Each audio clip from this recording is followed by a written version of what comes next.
What is up, ladies and gentlemen? Yeah, welcome to an episode of The Locker Room. I'm here with Alex, the great Volkanosvki. It's not the Hulk no more, bro. Yeah. Since the first time we were here, I was the Yep. Hulk, wasn't I? Yeah, the Hulk. Yeah, no more Hulk. The great now. That's my thing. So, yeah, it's going good. Mate, it's. I remember we were talking about you came. We were doing the bloke in a bar stuff, and you're like, mate, I think I might change my name, my nickname.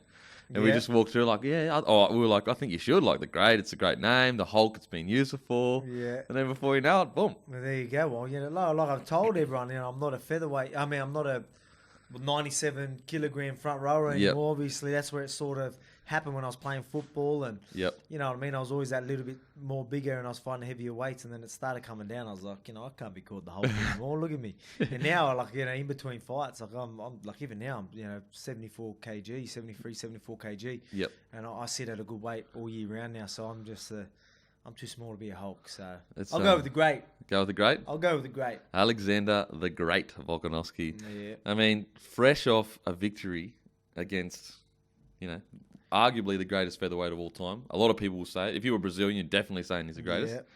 Yeah. In Brazil, I say it. Yep. I really do think, Aldo is the greatest. I know Max is on a tear at the moment. Max beat him a couple of times, so people are like, oh, yeah, he's the greatest. But I still think Max needs to do a bit more. Yep. And I think once, if Max was to lose, if his next fight or the fight after, when I'm looking to fight, I really do think after a while people will be like, oh, Aldo's the greatest. If you look back at and see what he's actually done. But, Yep. I think a lot of people started maybe throwing Max's name as, once he beat Aldo, they're like, oh, yeah, he's the greatest. But Yep. I still think he needs to do. Man, look, what was it, 10 years undefeated? 10 and years stuff, undefeated you know what I mean? before Who does meeting that? Conor McGregor. Yeah, exactly And right. Conor you know McGregor's like what I the mean? biggest fucking featherweight ever. Yeah, and obviously it was at the end of his good run, but Yep. it's just, even though he's still obviously really competitive, he's coming off 2 wins. He's still very good, very Yep. explosive and stuff like that. So none of that's changed. But I mean, the game's evolving, and there's Yep. a couple of people that are capitalising on it. Yeah. And there was only 3 of us, and I'm one of them. That's crazy, man. That's, to think, when I was playing footy, if you asked a 16-year-old me or 17, I didn't even play footy when I was 16. When I was 17, first coming into the system, if someone said you're going to play NRL, I'd be like, man, my mind would be blown. But then, like, over the years, as you get slowly introduced to the system, it kind of is not an expectation, but you get used to these achievements. So these big things happen, and you're kind of like, yeah, it's good, but I'm not sitting here with my mind blown. Yeah. How about yourself? You walk out of the ring, you look across from you, you've just completely dominated him, or out technicaled him or whatever. Yeah. Out thought him, out game planned him, and just out executed. Did you walk out thinking that, or you're like, you know what, this is where I'm supposed to be? Yeah, well, you're still like, oh, yeah, we done it. I'm always like that. My last 2 fights, I was like, far out, we done it, Yeah. I'm not usually the underdog, but obviously a lot of people thought I couldn't do it. I knew I could, Yep. but again, I'm saying these things. I'm saying exactly how the fight, like before these fights, I pretty much said exactly how the fights would go. Yep. And what I'll do to shut them down and stuff like that. But saying it and doing it's 2 different things. So once it's done, you're like, man, I've done it. You get what I mean? And Yep. it's unreal feeling. And again, like you said, like it was the greatest featherweight of all time. And to go out there and made him, a really, a lot of people trying to say he didn't show up, but that was my doing. I had him I just shut him down. I had him so worried about what I was doing. Again, it was a part of my game plan. I just executed it perfectly. And it's, again, you go out there and you're like, wow, I just done that. I look back at Joe, I've been with Joe, my coach, Joe Lopez from Freestyle Fighting Gym. I've been him since day one. And Yep. it's crazy because we've been in this journey together. And I look at him a lot of times after my last 2 fights mainly. I was like, Yeah. "Fuck, we did it. We man." actually Like, did it. We did it. Like, look where we are right now, ranked number 1 as well. So it's, it's just, it's crazy. You know what I mean? Again, I've always said since even when I first got in the UFC, I'm like, yeah, I'm not happy just to be in here. I want to shoot for these ranks. And, Yep. mate, we're up here, and you know what I mean? Again, it's still, I guess, surprising. They're still like, wow, I'm here, but I mean, I knew I could do it. But at the same time, you're there because you believe that you're there. Yeah, you can be there exactly. kind of thing. Yeah. And you're right about, like, sort of as you're going through these achievements, you cope with it. You're not like, Yeah. whoa. Yeah, what's But happening? I mean, but I mean, it sort of just happens, and you're like, yeah, I told you. But Yeah. like secretly to your coach, you're like, wow, what the heck Yeah, is this? so true, so true. Yeah. So walk us through the game plan, like from a layman's perspective. You walked in, you were feinting a lot, and I was sitting there going, okay, he's feinting, and Aldo's not biting in that first round, and then the second round, I was like, oh, but he's freezing him. But walk us through the game plan that you guys had specifically, round 1 to 3 to beat Aldo. Yeah, well, you make a good point. Like a lot of people see and be like, oh yeah, and they'll talk about fakes and him not biting, but exactly what you just said, making him freeze. And there was a lot of these things that I do with the shifts and all that sort of stuff, my footwork and then the fakes and all that. It was to shut him down. So he's always adjusting to things that I was doing, and we knew that he reacts very heavily. You throw the slightest little fake jab or paw out the hand, he's ready to slip. He's ready to go. That's just how he's always been. He's a very good counter fighter. He's always based. He's always in that perfect. He's got a very good center of gravity. Always in that perfect position to counter and fire really hard. Yep. That's why his leg kicks were always powerful, because he was always set up in the perfect position.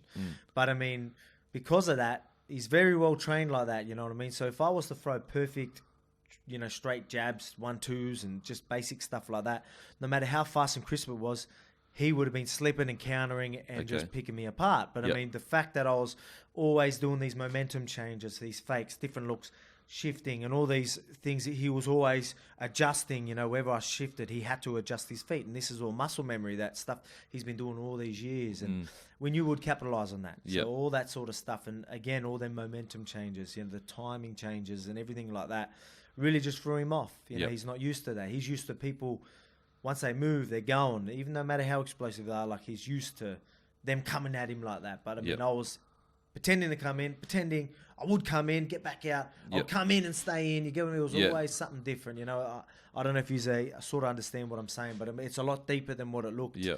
And people that know the game really seen that I was doing that and how much, like again, I froze him purely by my movement. Yeah. I thought he would have got a little bit more desperate, and I thought he would have eventually just throw carelessly, and that's where I would have got the knockout and stuff like that. But, he was so worried, even when I had him on the wall and things like that, he was so worried about just me not improving my position and stopping. Like, he's really good there, but people are like, did he feel strong? He didn't feel strong. He just put me in a position. Anyone could really do it if they just hang on there. It's like, but you're losing. Do something. Yeah, you're defending. Shift your hips. Try and get out of there so you can attack me. And then I would have capitalized on that. That's where I get the trips. Okay. That's where I get the punching off the brakes and all that sort of stuff. And he just wouldn't do it. Yep. So, I'll just bash the legs. And, a couple of them knees actually digging straight in. Oh, really? Yeah, I was like thinking, mate, these should be hurting. Yeah. He eventually starts lifting his legs. Yeah, he did start lifting his legs. But, I mean, it's just, again, well-executed game plan. And it was probably a lot deeper than what people thought. Hopefully that gives you a little bit of an insight of what we're doing. Can't give away too much. But, well, it's kind of like, it's like when you're counting, like you can count like 1, 2, 3, 4, or you can get 1, 2, 3, 4, or exactly 1, 2, 3, 4. Like, and that's the beat at which like a fight can move at different beats and timing. 100%. And that's kind of like what you were doing to him, where if you lull him into a sense of like 1, 2, 3, 4, and then the next time it's 1, 2, 3, 4. It's like how how do you get in this rhythm with the other fighter? Well, a lot of people have probably done that for a lot of years, like where they're like sort of moving, and then they're slowly moving, and then they're going. Yep. Yeah. So that's still good in itself, and people have been doing that. But I mean, it goes so much deeper with that. Yep. You know what I mean? I can add so many different ways of doing it with jabs, kicks, and so many things. Even them leg kicks and all that. Yep.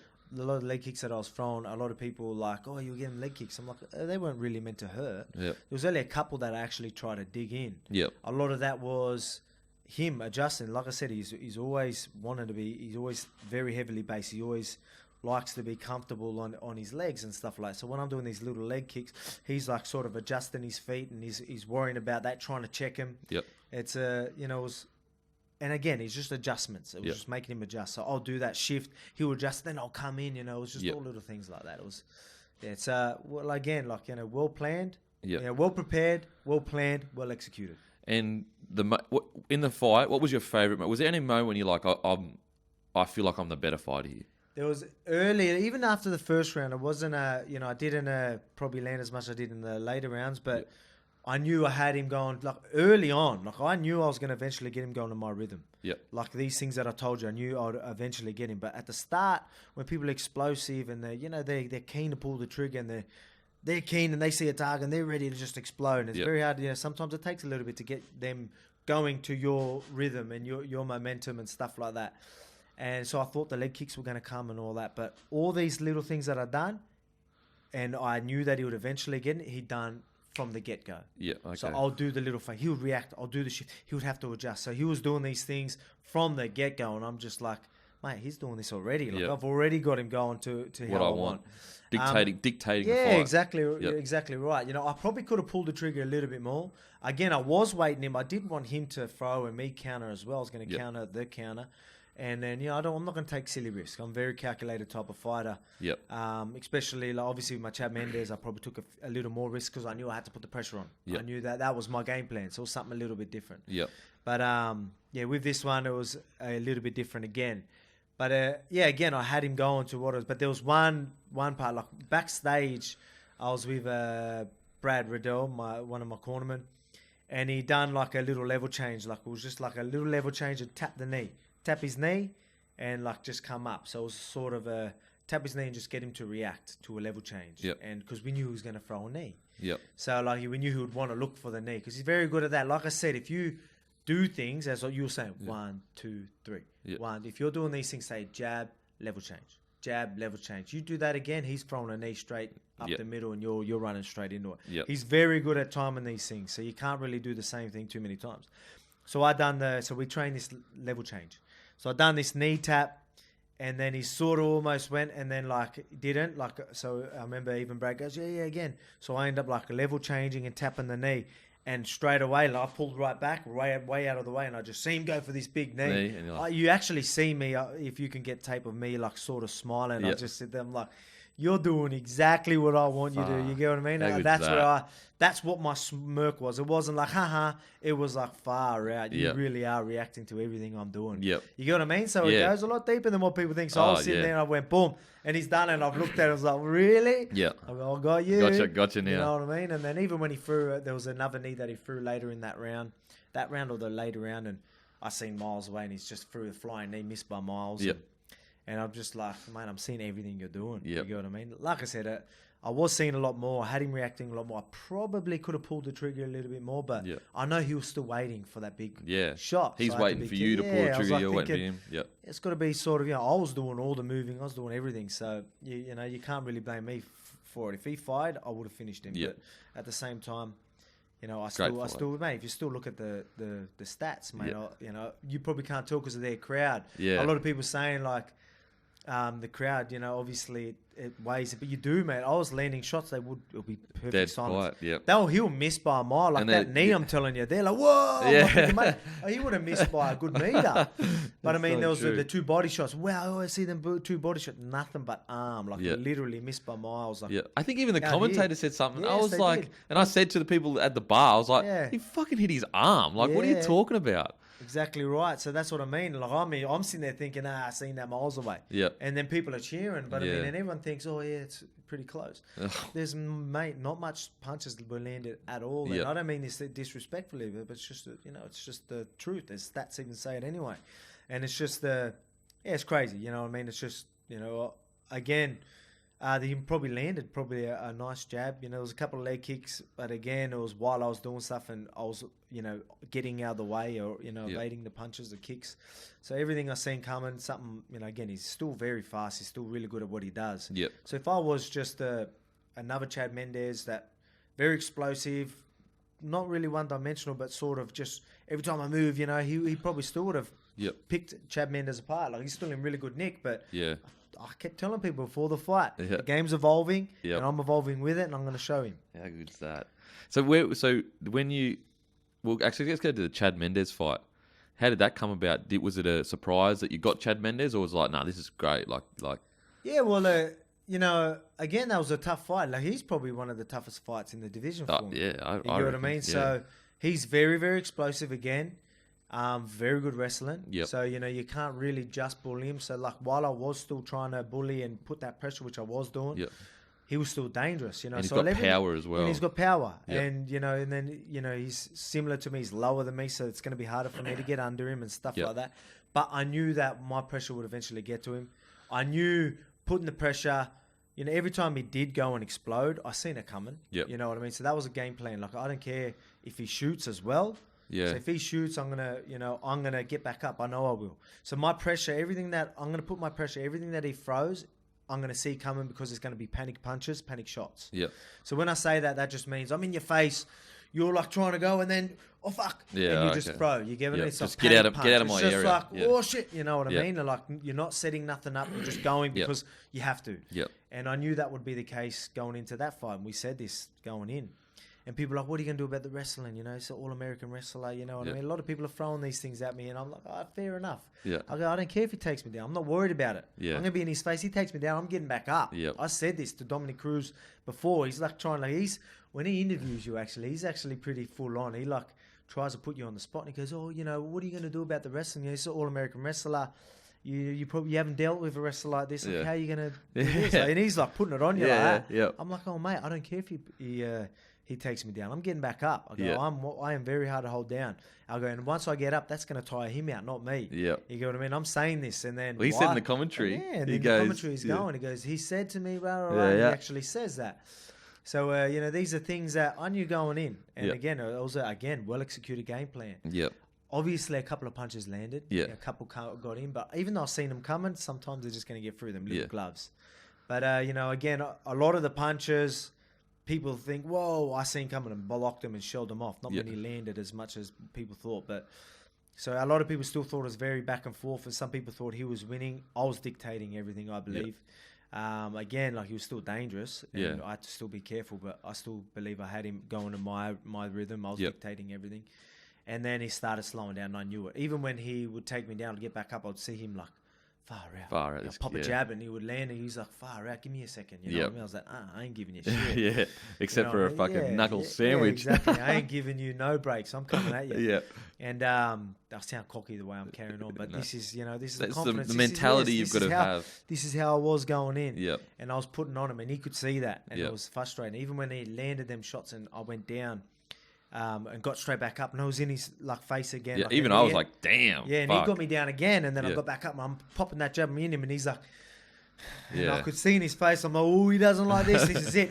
He's done his load now, and Yeah. I really poured it on him. That's where you see me start picking him, and then he would panic shoot, got Yep. me down, I would get back up. Took my back again, like he's just trying to hang on for dear life. Yep. I'm like, I'm getting out, and I'm going to pour it on. I knew he Yeah. was done by then. He got up, and then I just really put it on him there. Yep. And then got the finish, you know what I mean? It's So the finish, did that come the way you thought it would come?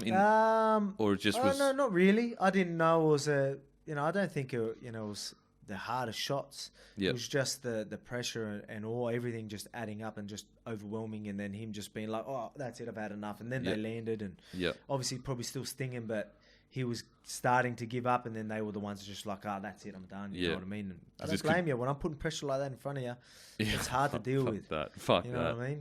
Yeah. And so I guess when you beat Mendes, because like you'd beaten some really good fighters before, but Mendes was really your first like, okay, this guy's a top 5 fighter. He's a guy that's a real contender that can push through. And then obviously you beat Aldo. Yeah, but just watching that whole rise was just crazy. But take us back to before you got signed to the right, UFC, bro. Take us back to the call to get signed to the UFC. How did that all come about? Yeah, well, it's just that was tricky. That was not tricky. That was a sort of a hard time, to be honest, because I was pushing for the UFC for a while, so I was only still new to the sport. Like I am still now. Like compared to most fighters that have been, Yep. I only started when I was 22. So I've crazy. only been doing it for 8 years, which I know it's a while now, but I mean to be where I'm at in 8 years is still pretty, Yeah, fucking hell. crazy. In a stacked division, it's not like exactly a right. weak So division. it all went quick, to be honest, if you look at it that way. But I mean, there was times where it dragged on. Yep. Especially where there was like 2 years where I was like ranked number 1 in Australia, pound for pound number 1 in Australia, Southeast Asia, and you know what I mean. And I was on a big win streak, 10-fight win streak, and I was knocking people out. I had a good following. I was finishing everyone. Yeah. Got world titles, all these national titles. I'm like, what do I need to do? Yeah. Campaign after campaign to get in. I'm living at my mother's house, and with the wife and kid. I made a promise to myself that I will be in the UFC before I have my daughter. Yep. And my firstborn, and that didn't happen. So that And was this is playing only on 3 me. years ago? Yeah, this ain't that long. Exactly, only Yeah. 3 years ago. You know what I mean? out. So these are things that I was like, and obviously have a supportive wife, sticking to it and Yeah, believing in me. fucking But hell. at the same time, we're struggling. We're not making much. We're not making money. Yep. We're really struggling. And You were still working part-time? chasing. Yeah, I was still trying to work part time and Yep. stuff like that. And it started dragging on, and it was like getting to point where the missus was like, "Oh, all right, like I still want you to chase, but what are we gonna do? Like we can't live at your mum's forever." So that the pressure really started going on. It was funny. This was like a month where the pressure was really getting on. It was really starting to get to me. Yeah. I was even almost got into the UFC, and then I was robbed of an opportunity from a management company that had nothing to do with me. And it just started to look like, and then there was another opportunity where they come to Australia, another campaign I done, it wasn't happening. And I'm just like, what do I need to do? Like, this is ridiculous. I'm like, I'm going to have to work. I have to work. That's it. I'll train still and do what I can. But it was sort of like, not I wasn't giving up, but it was where I was like, yeah, I don't know. Plan B. You know what I mean? Thing. Like, yeah, plan B, I'll still stick to it, but I can't do this full time. It's got to be work and then train part time. And it was really getting to me, getting to all of us. And then it was just crazy how, like, I remember having the worst week of my life. This was the week, this week was there. Like, this was what happening. And then towards the end of that month where I told you it was a bad month, I end up, it was the littlest things, mate. Like, honestly, the little things adding up. I was doing a campaign for a UFC event that was coming to Australia. Yep. And we had a video, and we are going to do this launch. You know what I mean? This launch, and everyone was going to get into it and all this sort of stuff. And it wasn't happening. Like, it just, the days were going by. I was like, we were meant to do it this way. It didn't happen. It was meant to do this way. It wasn't happening.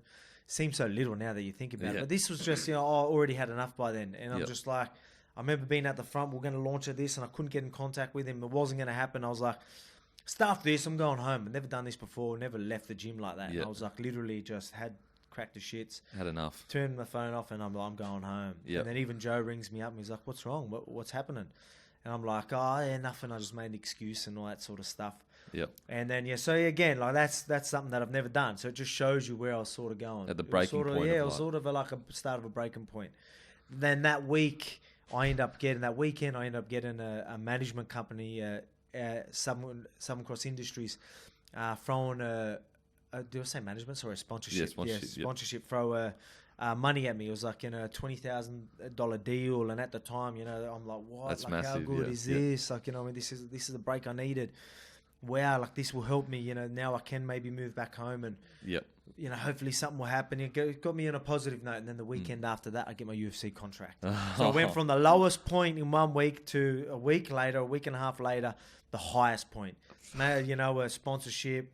And then the UFC contract, you know what I mean? The deal come in. While I was going to Bali for a holiday, a mate's wedding, I get the news the day I was going to leave there, and I'm like, all right, well, I'm going to be here, celebrate their wedding, but let's train. I was sort of late notice as well. So it wasn't celebrated. It was like, let's train, let's go. Well, I have to train. I still celebrated the wedding, but I mean, at the same time, I only had like 6 weeks to prepare for the fight. But it was, it was crazy, mate. It just shows you got to stay positive. Even though I was at breaking point, you know what I mean? Like, I could have gave up on the social media and that sponsorship. I wouldn't have pursued that sponsorship because it started off with just having a chat to someone. Yeah. And and then it sort of, built from there. Yeah, you know what I mean? So I could have easily just palmed that off, and then it didn't happen. Yep. And then just anything like that, you get what I mean? So it's just funny, like, you really do need to stay positive. Or I could have gave up much before. Like, there's plenty of times I could have gave up. Because you would have been, what, 26, 25 at this stage? Yeah. Oh, no, later. Yeah, it would have been like, 27. 27, living at home with your parents. And your missus is, you want to provide a good life for her. And exactly right. And, like, they've waited long enough. You know what I mean? Like, it was dragging on. And I don't blame them. And don't get me wrong. You got people like that, they care for you. Yep. So they don't know the situation. They don't know how good you really are, but they know it's not working right now. So they're like, when's he going to give up on this? Like, when's he, enough is enough? And they're like putting that on him. Like, again, it's for love and they're caring, but at the same time, I know it seems like they're just not supporting and believing. But you got a kid, man. Well, exactly. And I don't blame them. You know what I mean? Like, it's something that it makes sense. Like, I'd probably do the same if I didn't understand that it didn't look like it was working. Yep. Especially like at your point, it wasn't they don't like even know the sport. Half of them, you know what I mean? They don't know how big the UFC is and stuff like that. And the doors that open. Now people are like going, wow, you know what I mean? Like, it's crazy. 3 years later, all of a sudden, the Illawarra, the support I get over here is just unbelievable. So these people that don't even know, like, a lot of people might have not have knew the sport. Now everyone knows. Every pub's just absolutely stacked. Like, whenever you're fighting, the whole place is filled with people wanting to watch you. Yeah, well, there you go. You know what I mean? Like, even the Aussie support's just unbelievable. It's crazy, but mate, it's just it's unbelievable. Fight week, it just goes absolutely nuts. Like, especially against Aldo. Yeah, exactly. You're fighting Aldo, and then obviously right now everyone's starting to know the sport, and they're all really jumping on. They're like, what, he's fighting now? Look, and I reckon there's a lot of these people that support me, but like we're thinking, he ain't going to win this fight. Yeah, I mean, there was... blame him. Like, some this is guys... Aldo. Look what Aldo's done Yep. for so many years, and like, you know what I mean? And you know, one thing that I always say, they're saying the grass is always greener on the other side. Yeah. It's sort of true. Like, you're going to mean, we're a local, or but these guys are Brazilian Americans. Yeah, they've been doing it for the whole life. These guys. You know what I mean? And I understand that. I get it. Like, you know what I mean? But I mean, we're really evolving this side of the world. Like, I train at City Kickboxing as well. Obviously, I fight out of Freestyle Fighting Gym.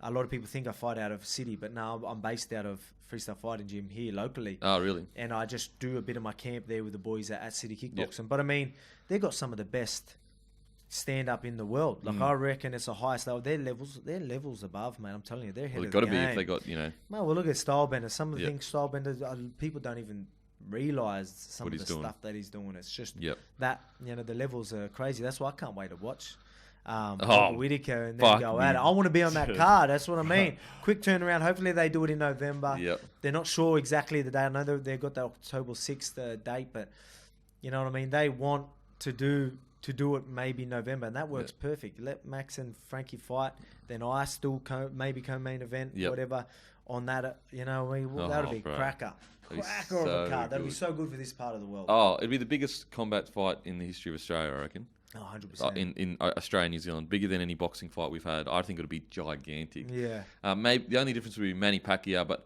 if we exclude the Philippines, I still think that this would be bigger. But just to take you back to the Australian and our talent or whatever, I was saying before the fights, people at the bar, they're like, like I'm a fan of Volks, but like Aldo, and even Mendez, and like Aldo, Mendez, and I said, boys, like, I don't know that much about MMA, but what I can tell you this, he's fucking 5'6", and he was playing in the front row for footy. You know how strong you've fucking got to be that small and be playing fucking front row? And I was like, mate, you just don't understand this. The natural strength he has is so much stronger than any of those 145ers that any situation he gets in, unless he gets like lucky KO'd or whatever, he's going to be able to get out of it, especially with the Mendez fight. Yep. And it was exactly what happened. You just got up straight away. This is an all-American wrestler, and you were just like, yep, sweet, all good. It's true, mate. Yeah. That's true. You're right. It is so true. Like, I don't... Obviously, my last fight, I didn't really have to use my strength and stuff like that. A lot of people like I said, was he strong? I was like, oh no, it wasn't that. It was just he wasn't doing it, and I was like, all right, I'll bash your legs. You want to stay there, I'll bash your legs. Easy points. I was trying to break, and he was just hanging on. Yep. He knew that I was trying to break. He knew I was going to land punches and reshoot. He just didn't want that. He did not want me to improve my position. Yep. And that's on him. That's not, you know what I mean? That was his fault. That's a veteran trying to I'm definitely not saying he's trying to save face, but it's a veteran trying to not put himself in a vulnerable position to lose a fight even worse than he may have already lost it. Exactly right. Well, that's but I mean, you're still looking at guys. I'm the type of person that I will do things and improve my positions. I'll throw things this way, make you look here and go here, and I like try and puzzle things together where he's probably used to all these guys just, he would hold these hooks. They're still trying to go for big power doubles. I ain't going to waste energy. Yeah. I know I can't get it. Yep. I'll hold you, bash your legs. You will adjust to that. Get a leg trip. You know what I mean? I'm doing all these things, doing these short little punches so you can adjust yourself or try and improve your position. I counter you, get a trip, punch you off the break. These are little things that I do. I set things up. And it's all calculated where, again, he's not used to. So he's just...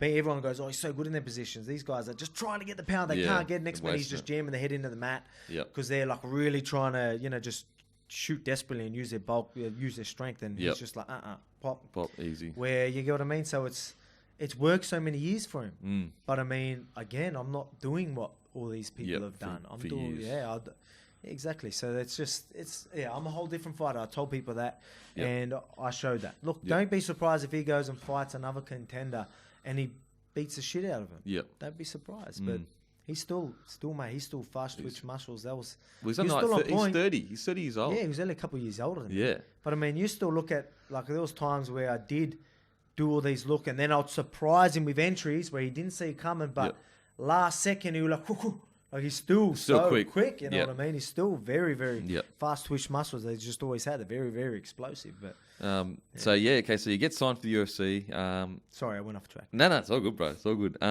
You get signed for the UFC, and you're you're walking out. What's the preparation like for that? You know, you're finally in the UFC kit. You're there. All right, yeah, man. That was a relief. Like Yeah. I said, it's been so many years of trying to get in, and I'm finally in. You know what I mean? And then all this hard work, and it's weird because even before, like doing these winning streaks, and there was a lot of pressure keeping that streak. I knew Yep. if I lost, that's 4 steps back. Yep. But you know, and then I was like, I have to get in the UFC. I know once I'm in here, that's it. You know, go in, and then so I finally got it. All right, I'm in. You know, I know I'll win. You know what I mean? So I need to go in. I need to win. I need to set a statement. Go out there and like, you know, you're walking out and you're like, again, I've got a job to. I'm really good in them situations. So I don't. People are like, oh, how are you going to go with the nerves and that? I've always been real good like that. Yep. Because I literally focus on what's in front of me. Yep. But afterwards, I'd done it and it was all over, and it was just a relief. Really? That's what I say. Relief is a perfect word. Yeah. It's just like, oh, you know what I mean? I don't know. It's weird. I think because, like I said, I'm so good in these situations. I'm so good at blocking things out. Yep. And, you know, saving face. Is that how you say? Save face? Well, saving face is when you do something wrong, I think, and then you save. Then you backtrack on something to save face. So fucking useless. But anyway, you know, I'm so good at, you know, just sort of, you know, blocking things out and like, you know, not letting things get to me and staying relaxed and all that. I've trained myself to be like that. Where now it just comes naturally. But you know, but I mean, I know maybe inside it's the pressure's still sort of there, even though I'm mentally getting around it good. Yeah. But once it's done, it's just I feel the weight. Just I can relax. It's done. I can actually enjoy the crowd. Yeah, enjoy the moment. Soaking it up. You know what I mean? It's weird, but it really does just feel like relief. That's the perfect word. So what's been since starting? What's been the fight where you've been like? Because like when I made my debut, you make your debut, but you're not there yet. You know what I mean? Like you're in playing NRL, but you're not an NRL player yet because you haven't repeated that. You haven't played a season NRL. It's a little bit different UFC because obviously you can only fight 3 times a year. But what fight was a fight where you really enjoyed it, thought it was one of your best performances outside of probably Aldo and even Mendez, and B also thought, you know what, fuck, like I'm a UFC fighter now. Like I deserve to be here, and I'm going to be here for the long haul kind of thing. I guess from the start I knew that, but I mean, it probably wasn't till, again, like I'm always like, oh yeah, I'm knowing this, I know I can do this, I want this, I want these fights, I want to shoot for these ranks as quick as I can and all that sort of stuff. But probably where I fought Jeremy Kennedy, so he was a 3-0, both 3-0 in the division, and he was a prospect. A lot of people thought that he's going to be real tough to beat. He called me out and stuff like that, so not many people call me out, you know what I mean? So he was a fight that not many people would want as well. He's a grinder and all that sort of stuff, and he was a grappler. And like not much to gain by beating him at the moment either as well. Yeah, exactly right. So it was a fight that again did make sense at the time, I guess. So again, 2 sort of grinders, grapplers. That I was probably looked at as a grappler that way at that time. We'll go out there and like let them just single each other out, and then I end up going out there and just absolutely beat him at his own game, where a lot of people are like going, oh, this is going to be competitive, this is one to watch. And then literally just gave him nothing and just sort of, made him look pretty terrible in there. I don't mean that in a bad way, but again, that was his go-to, and I just shut him down absolutely everywhere, and then just bashed his head in, you know what I mean? So you finished him? I ended up finishing him in the second, but and that was again, a lot of people in the UFC knew that this guy was a prospect. He might not have been the most exciting fighter, but they're like, this guy's a grinder, this guy's a tough kid to beat, and he's just dominated all his fights. And I go out there and I just made it look easy. And that's when a lot of the UFC guys are going, far out, mate. Well done. That guy was meant to be a kid to look out for, and you just literally what a walk in the park. And I had a lot of people that trained with him be like, I thought, like, I've trained with both of you and I know you're really good, but I thought this can be a good fight. And what you did to him was like, what the hell? So it really opened a few people's eyes. And so that was probably where it started. How'd the finish come about? Hey? How'd the finish come ground about? And pound. Ground and pound? That was my thing back in the day. Good old Hulk ground smash. and pound. Just a bit of the Hulk smash. So I just had him, in these positions, just punching his head through the canvas, really. And he was just my elbows were coming in, and it was a good one. But I mean, another one where I was like, the one before that, that was a Mizuto Hirota. I had a bad run going. You would know that I've had some bad runs going. I was going to. The next question was going to be talking about some runs you've had into fights, and injuries. Well, there you go. So that sort of opens your eyes a little. So you're going into these fights thinking, oh man. am I prepared for this? Yeah. The last 2 weeks, I've just been crook.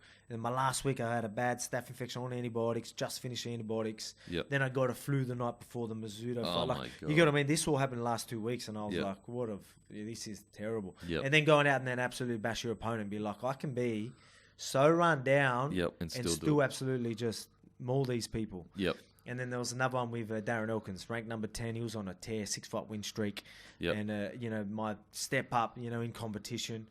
And I tore my intercostal muscle 2 days before the fight. So 2 while I was days? training, so while I was training.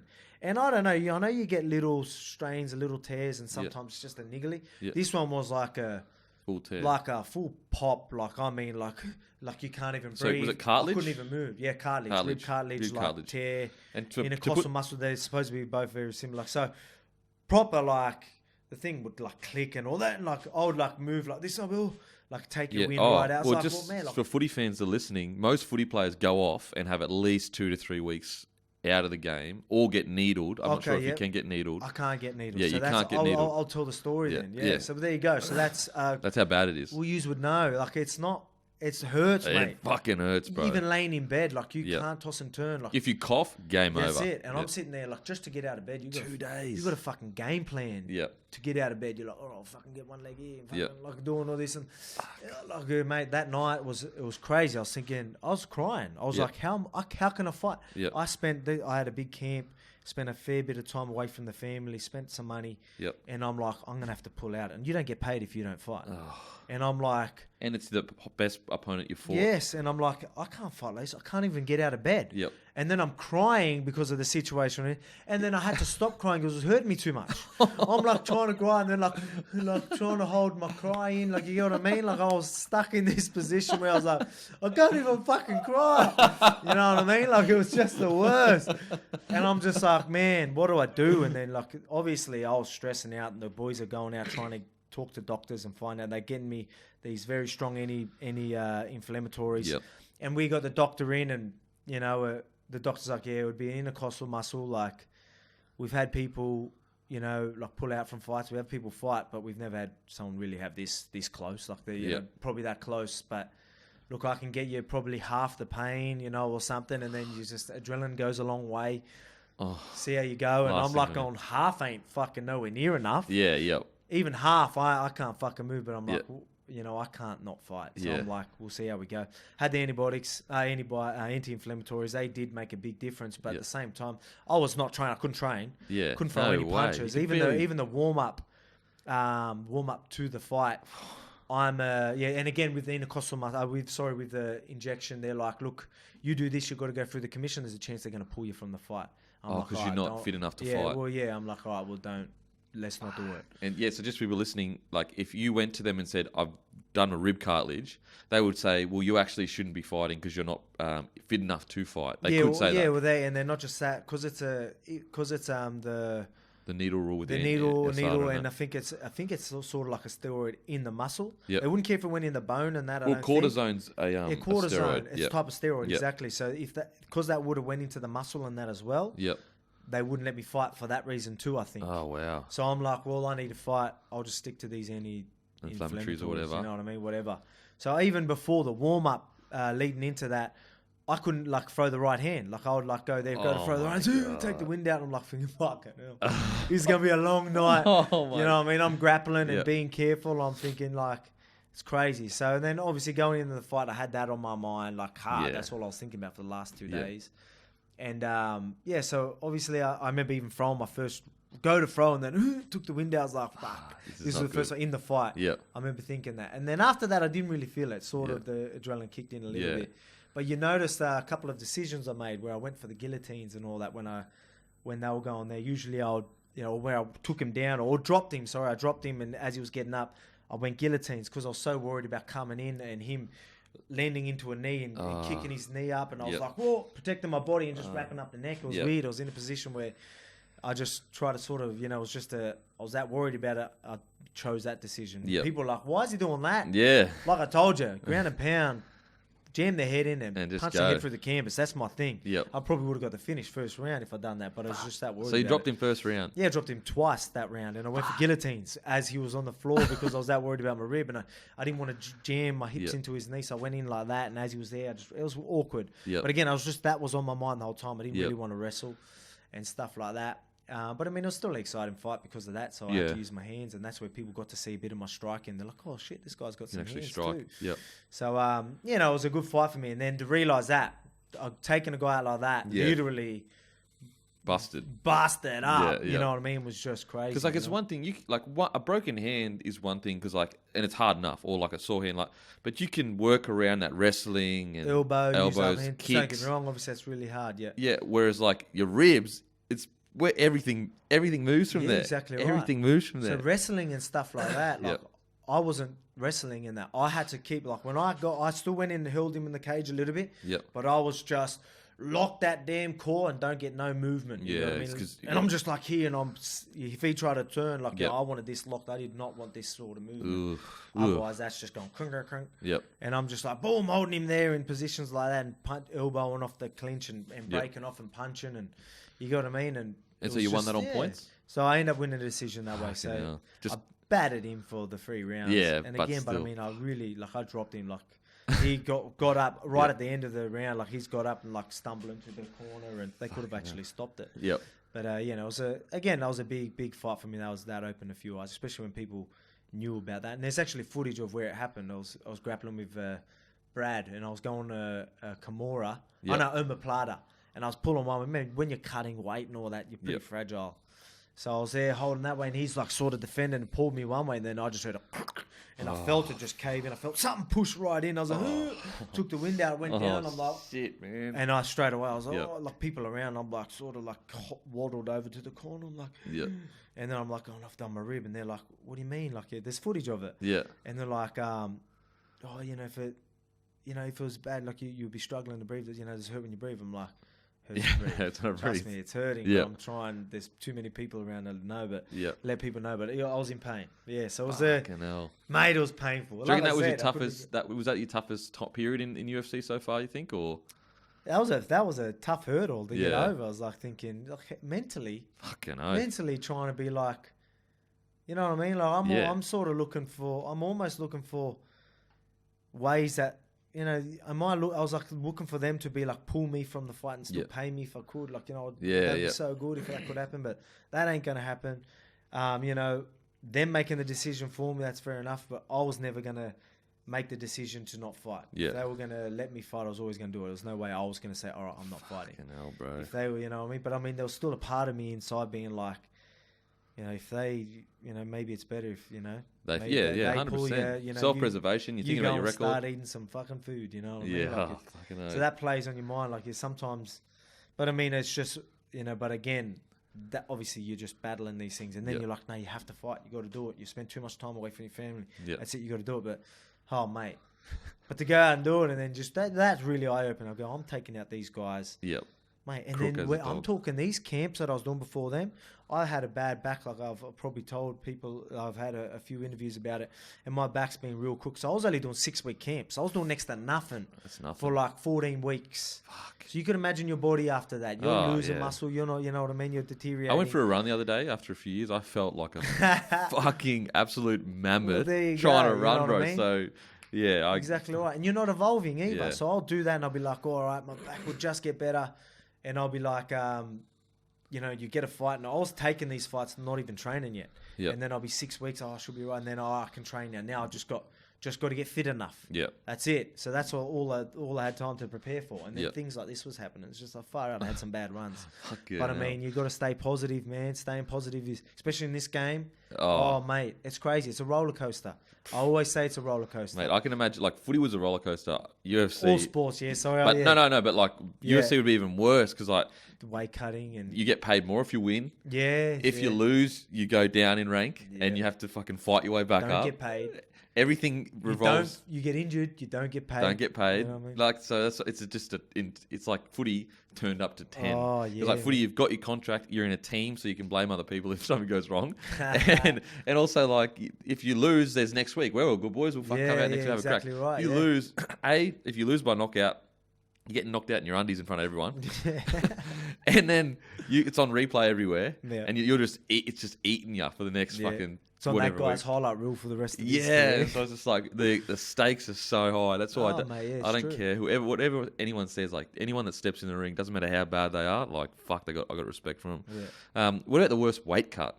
Worst weight cut that I've done. Oh, mate, it would have to be the first time I went to featherweight. Oh really? So, yeah, mate, like just, I done it, like all right, and I felt good. Yeah. But I mean, so when I was on the plane, obviously with my leg. Yep.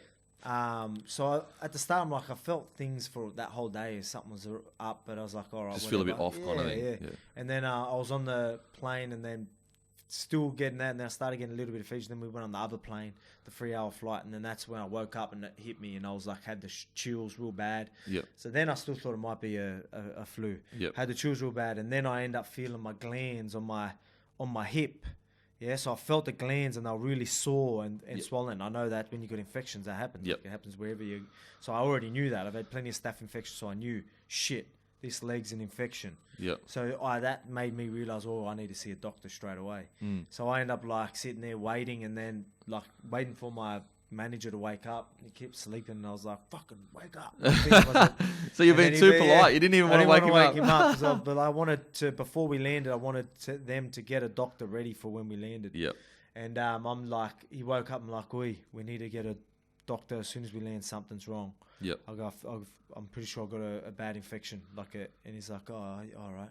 And he's like, there's not really saying much. And he could see that something was wrong. So it was pretty obvious that I was like, fucking really. I had 40 plus degree temperatures. And I'm just like, he's shaking, trying to like, something's up, man. Like, you know what I mean? And then they end up going there, and then we're waiting there. And even then the ladies are like, actually straight away, I'm like, we need to see a doctor. And I'm like, I'm pretty sure I got a fever. And she's like, touch red. It's like, oh, no, you're not hot.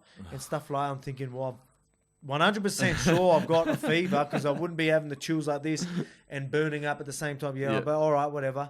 But I'm like, still get me. So already that's annoyed me. Yep. And then anyway, I'm dragging this on. But then the plane stops, and then we've told them you need to get a doctor. They've rang, and they're like, oh, look, if you get the doctor, you're missing that next flight. Are you sure you want us to get a doctor? Yeah. I'm like thinking to myself, stop fucking questioning me. Yeah. Give me a doctor, something's up. You know what I mean? And then Joe's coming up and goes, I think it might be a fever. I think it might be a flu. And stuff like that. Joe, it's not a flu. And by then I'm annoyed. Yeah, I'm angry. Yeah. Because they're dragging it on, and they're just still like pretty much like, come on, man. Yeah, It's a like, you fucking got the fever, flu, You got yeah. the flu, wake up. Yeah. And I'm like, my legs like this, and I'm like curled up in a ball, and he's sort of saying that. Like, again, they're probably just trying to stay positive and, probably look out for me and didn't want me stressing maybe. I don't know. But I'm just like, shut up. Both of you jump on that other plane if you want. I'm fucking staying. I don't want to hear it. Yep. I was getting annoyed. Real annoyed. So he said I was having a go at him and that. But I'm just like, it ain't a fucking flu. I wouldn't have glands, and this wouldn't be sore if that was the case. Yep. Sure enough, we go there, and we got the infection. My leg, mate. You should have seen it. But anyway, that's there. So nothing worse than when someone's trying to tell you that it's not, mate. Even when you know you got something wrong, like say you got a scan and you know something's broken. It's like, oh, I broke that. He goes, oh no, I reckon it might be. Oh, you might just have bruised your ligament. Yeah. No, it's broken. It's actually broken, bro. It's broken, man. So when I'm telling you, when you get to the hospital and they're like, you've got a full blown infection, you were in ICU for a bit, or no. I was I don't know. I got because I was at a private hospital, so Yep. I don't know what's ICU. Oh, sorry, intensive care or whatever. Like, I don't think I was in a special thing. Okay. I don't know. I obviously had my own nurses and that the whole Yep. time, and I was locked up to machines and stuff. But, Yep.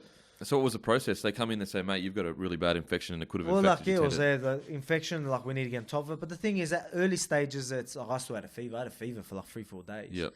And so they're trying to control the fevers, and they're trying to get this thing down. They're doing scans on my leg, just hoping it didn't go into my blood and tendon, in my tendon and ligaments and stuff like that. So they're just always doing checkups, and we're hoping this, because we've got to make sure they're doing swab tests and stuff like that, blood tests, trying to find out the right bacteria to get. Yep. Because if it's not working, it's going to get worse, and it will eventually. So you're sort of panicking a little bit. Yeah.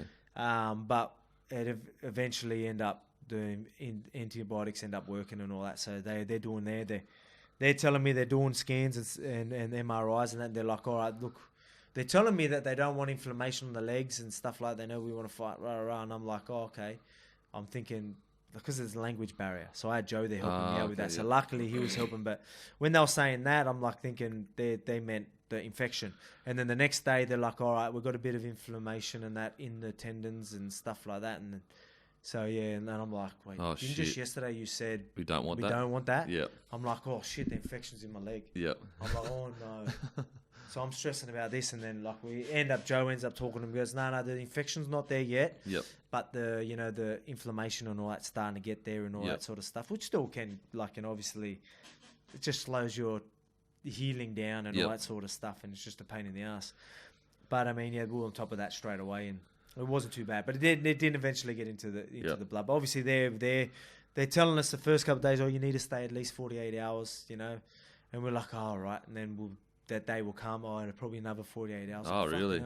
Oh, yeah, another 48 hours. Was that stressing you out a bit? Like, yeah, oh, shit. It was just like far out. But I mean, my leg was still ballooned up and red and, and really hot. And I'm thinking, is this getting better? Yep. You know what I mean? And so I just didn't want to go on the blood. Then we started seeing a bit of improvements, and then I knew, all right, it's getting better. We're sort of in the clear. Now can we go home? It's like, no, we still need to wait. Because you can't jump on the plane. And then it's crazy because I was on the bed and had to have my feet elevated. Yep. My stomach, because my legs were up, my stomach was getting pushed up. Yeah. So my stomach was pushing into my lungs. So I was really short breath. So they were doing my oxygen levels were down and all stuff. Oh, like really? That. So they were thinking the infections got into my lungs and stuff like that. Yep. And so they had to do more tests and stuff. And then they looked and they seen that my belly was pushed up so much that it was pushing my lungs. So I was short breath and stuff like that. And I was like, what the fuck? Is that even a thing? What the hell? Being in the bed that long. And so there, I had to do, they got physios in there. Look, the hospital really good for me. They're actually really, really good. So they had me on like this breathing thing. Like it's got like balls that you got. You got to, get the balls. And I had to do this as much, and I had to really expand my belly that much to start pushing my belly down, my stomach down. So my lungs would come down. No, I had to do this every hour. Otherwise, I couldn't go on the plane. Like they won't let me on the plane with my lungs like that and my oxygen levels down like that. So I'm doing all these exercises every hour just to do that. And so I done that, and yeah, sure enough, it was all right. It was much better. I was on crutches to walk on crutches. I was like, do I really need these fucking things? Yep. I know I can walk without it. Like obviously the first few days, like I could not walk on it. It was that painful. But I mean, it started being like, it doesn't even hurt. Like I'm only limping and doing this because I'm told to. Yeah. I know I honestly can walk on this, but like they just didn't want me to. So precaution. It was just exactly. It was just a pain in the ass. Was it annoying because like you just had this huge win? Yeah, and you wanted to just go. Mate, like usually it takes a few days for the reality to check in that you've won. And then I'll just beat fucking Aldo, you know what I mean? Joe's Aldo. So it's going to take a while. Like, you just beat fucking Aldo, you know what I mean? It's going to take a while for that to sink in. And then you're in a fucking hospital bed worrying about an infection getting in your fucking tendons so they don't chop the fucking thing off. And then your stomach fucking... And then the stomach, I was like, well, what the fuck? And then when they told me, they're like, oh, we need to see if the infection. Sometimes this can happen, usually only with older people.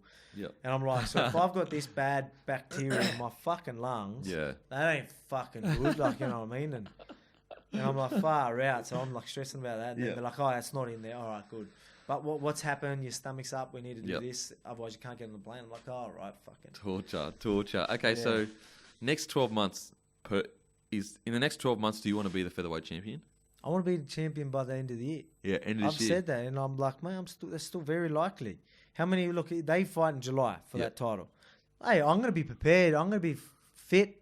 I'm going to be on weight. I'm going to be ready to go 5 rounds. So if someone pulls out, I'll take it. Yep. I'm always good for a quick turnaround. I'm already back into training. Yep. So I'll be doing them hard rounds. I'll be doing them hard 5-minute rounds. I'm going to be ready. I'm going to prepare as if I'm fighting, and I'm going to be there ringside. So if they need a late replacement, I'm there. Wow. But I mean, at the same time, I'll just stay fit anyway. But I mean, that's July. So if they fight, mate, they can fight July, August. There's 4 or 5 months still left in the year. Yep. I'll fight.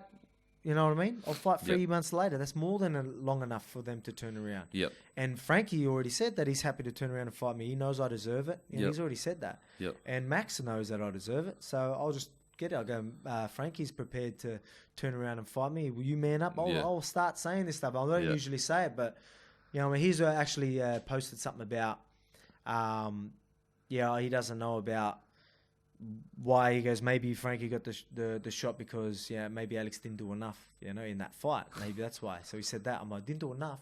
I've done a lot more than Frankie done there, Aldo. Yeah. Aldo lost twice to him, Yeah. and he's getting the shot. So you're saying that I didn't do enough. I Yeah. fucking beat him. Yeah. So like, say what you want. I go, but at the end of the day, if that's the case, I go, I'm going to do enough when we fight. That's going to be a get. There's nothing but fireworks in that. It can't go any other way. And also, like, the maybe didn't do enough. I done enough. Yeah, but what I'm saying is He it's didn't like, do enough. Well, but also like Max Holloway, like he should want that fight with you. You're the young bull coming through. Yeah, exactly. If he wants to prove himself, he should now that's a fight that people are going to be like, oh, this is a challenge. Yeah. I don't know if people are saying that. I believe it is a challenge because I know the game and styles make fights. I still think Frankie can give him a challenge. Yep. But a lot of other people, there's no way they're going to give him a chance. Yep. And, a lot of people are like, oh, once he beats him, he's got to fight Alex. And a lot of people are saying that now, which is good. Yeah. A lot of people know I deserve it. People are hounding him about it. Yep. I just need everyone to stay on top of him about it. Yeah, definitely. But, I want to fight by the end of the year. So the plans don't really change. Yeah. If anyone's going to still sneak in a title shot before, I'm glad it's Frankie. Frankie has done a lot for the sport. He's a good dude. Yep. He's a well-respected guy. He's respectful. He's a loyal type, loyal to the company. Good on him, you know what I mean? He's not a shit talker. He just goes out and does his thing. He's always fought, never backed out of a fight. Good on him. What a legend. So he does get his chance. And again, I don't think that changes my plans too much. So let him have his fight. But I'm next. I'm ranked number 1. I'm the only one undefeated in this division. You know what I mean? I'm the obvious fight. I'm the obvious fight. Fight me. Let's hype this fight up. I'll talk shit if you want. Whatever you want. I'll be I'm not a bad guy, but I'll let everyone know that this ain't no joke. This fight ain't no joke. You know what I mean? We've got 2 gamers. He's the type of person. He's gonna come forward, and then when you're putting yourself in that position, he will take a lot of risks. That's what he does. Yeah, I'm gonna be landing some fucking bombs. I guarantee you. And I don't mean this disrespectfully. I just mean that's just styles make fights, and I'm a bad matchup for Max and.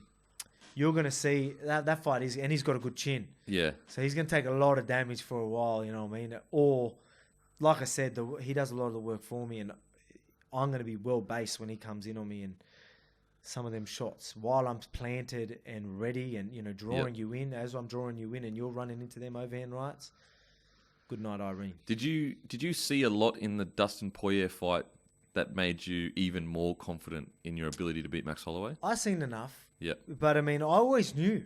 Yeah. Like, a lot of people look at fights and be like, oh, brother, like, I can see why, like, again, I get technical when I watch these fights. I can see why he wins. I can see what's happening in these fights. Where a lot of people just see him winning, and, like, they just think, oh, he's just taking out everyone. So I go, I always knew he was going to beat that guy. Yep. He's always got the perfect. He hasn't had to fight anyone like this. I'm going, he needs to prove himself against...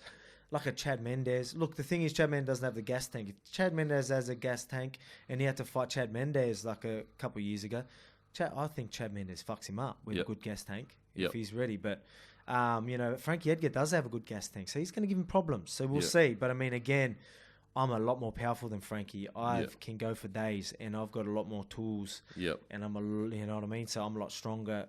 So I'm a way bigger threat, but much younger too. Yeah, but seeing Poirier, as you said, exactly right. Yep. I'm hungry, and again, I'm going to be champion by the end of the year. Yep. And I believe that, and I'm going to pursue it.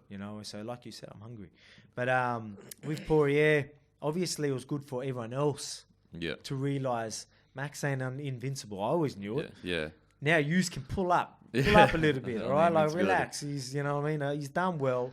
You know what I mean? But he is beatable. Now you just know. And a lot of people do realise that now. You know what I mean? That's what these are...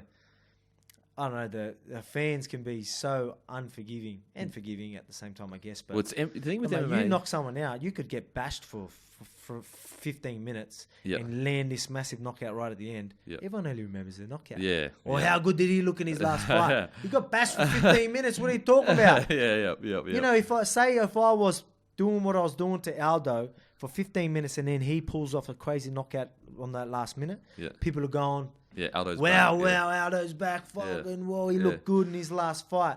Where he didn't get to do that, all of a sudden, what did he do? He didn't do nothing. Mate, he's gone, he's done, he's at it. You know what I mean? It's just I feel like with MMA, it's a unique sport in the sense it is so complicated and there's such a learning curve that fans don't, it's hard for them, like they can enjoy the big aspects, the knockouts, the punching, the jiu-jitsu, they see the submissions, but they don't see the setups and everything like that. Whereas like footy, it's very basic. Like you run the ball straight, we tackle each other. It's part of our culture. Very easy to see what's going on. Whereas I feel like MMA is there's so much complex things going on that you actually have to go and train or watch a lot of Sort of appreciate. just to appreciate that. Yeah. So I understand why fans are kind of just like, wow, yeah, he killed it that fight, or that knockout came out of nowhere. Well, no, actually, he was setting it up the whole fight, and then boom, he landed it. 100%, mate. How many times you see people, like they'll be like, oh, he's a mad fighter, eh? Like you'll see guys go toe to toe and they have wars. Always having wars, always very exciting fights. And you hear in the casuals say how good of a fighter he is. Like, wait a second, he's getting bashed half the time. Yeah. They're back and forth. Yeah, they're fun fights, but they're not technical. They're just brawling. Yep. I go, you know what I mean? Like they're fun to watch. Yeah. But I mean, you know, people see that and see wild punches and explosiveness, and because they're both just very one-dimensional and they're just going at it. Yeah. They look powerful. They look dangerous. They're dropping each other. Wow, look how powerful these. That's all they see. That's all they know. Yeah. And you know what I mean? And I get that. But I mean, at the same time, and then I'll go out and absolutely mop the floor, like absolutely just land 100 strikes to nothing, outdo them, give them absolutely nothing, bash their head in, and then people are like, you know, weren't exchanging blows. And exactly. It's like, there. but I mean, it's like, wait a second, if that's not setting a statement, what fucking does? Yeah. Do I need to get punched in the face? And then, like, Chad Mendes was the biggest fight for me because I copped damage. Yeah. Because obviously it's Chad Mendes as well, but I went down and got back up and then finished him. A lot of people were like, whoa, what a fight, man. You come back. And, mate, it's so memorable. And everyone's, whoa. I was like, wait a second. I got dropped. I've never been dropped before in my life. I've walked through all my opponents, but you're just saying, this is the eye-opener, the fight I got dropped. You know what I mean? It's like, true. Don't get me wrong. It was obviously a good fight. But it's good. It just shows you. Yeah, it shows you the fan's perspective and then the fighter's perspective. Yes, you know, like right. you can dominate, pick a guy apart, but then like when it comes to, I think it's the age-old adage of like, fighting through adversity that people appreciate. And that's why they love it. It's fun to watch. Yeah, fucking It's good to watch. It's very exciting. You want to see it. But know the difference. Yeah. Know the difference. Don't hate someone like a GSP. I don't get it. A lot of people, they're so worried about the whole entertainment thing. Yeah. Which I get it. I know we need to be it, but why are people watching MMA? Don't they appreciate the sport? Yeah. So if someone's grappling, someone's wrestling, that's a part of MMA. Yeah. You should be appreciating. You're watching MMA, so that should be the entertainment. Yeah, we want to see blood and all that as well. We want to see that. But you still got to appreciate the sport. Yeah. Well, the blood doesn't happen without the wrestling. You know, like that's a part of the puzzle kind of thing. Like people, as soon as they clinch up, oh man, there's so much technique. And in there, people that know the game are watching this and be like, oh mate, Lord, that was very technical stuff right there. And people appreciate it. Yep. But I mean, some people just like, he's fucking hunting him. You know, I don't get it. Again, I get it. But I mean, so many people are that worried about the whole entertainment side of things. They forget, like, this is a fight. They forget. Why is GSP, like, you know, they bring GSP back and he's one of the biggest fighters of all time. He was winning. He's the smartest fighter, you know what I mean? He always won decisions and done everything right, you know what I mean? And things like that. And he's one of the most popular fighters ever. Yeah. You get what I mean? Yeah. Why? Because he was good at what he done, because he won. Yeah, he won. At the end of the day, winning. That's what people will remember and what people will, you know what I mean? Yeah, definitely. So I go out and dominate. Yeah, it might not get me the fastest route to the title. Yep. But I guarantee you, I keep doing what I do. People are going to be like, wow, this guy is the best. This guy, mate, look what he's doing. He's just mopping the floor with people. No one's as technical and no one's as high level in the featherweight division as him. You know what I mean? You can look at it that way and people will eventually understand it and appreciate it. Where, you know, the same thing with even Max, the same thing. Max he was on a, how long was his streak? I think it was like 11 fights or something. Yeah, before he got the title. It was like 8 or something like that. Yeah, 8-fight win streak and stuff like that because he was winning decisions and stuff like that. Where now he's dominated and all that. People are like, absolutely, he's the man. You know what I mean? It's just, it's a crazy sport. Yeah, bloody oath. Do you still watch any footy or not really? Don't have the time. I do here and there, not as much as I'd like. You know, as you like, yeah. Who's your team? Dragons. Dragons. Support the local. Mate. The local. You know what I mean? State of origin. Yeah, bruh. Yeah, around the corner. Around the corner. Obviously, maroons, you wearing maroon. Mate. You do that on purpose? Beautiful. Hey, beautiful, actually. I better not talk too much shit. You can actually bash me head in. It's funny, actually. You know, with the wedding. Yeah. He always, the wedding, the guy I'm best man for, the groom, He's a maroon supporter. Yep. And every time we're out with the boys, he always on the sly wearing maroon. Oh, he's a Does dog. it on purpose. He's a mad dog. So I know that's what he's done. Look at him. Comes over here, across the road from Wims Stadium, wearing his maroon shirt. Through and through, Bruz. Who do you reckon's going to win the Origin? I'm going to go the Blues. I'm gonna The stick Blues? with the Blues. So, look, I don't know enough, mate. Like, I wish I did. So I'm seeing a lot of these names. I'm like, far out. It makes me really realise How much you've missed. I've been missing and watching. So before I used to watch, I'd be like, man, that's a cracker of a side. And I'd know. Yep. I'd know who's in form and all that sort of stuff. But right now, I'm like, man. Like you wouldn't. But I mean, everyone's going, what a side. And I'm like thinking. Like Cam Murray, you wouldn't know who that is, would you?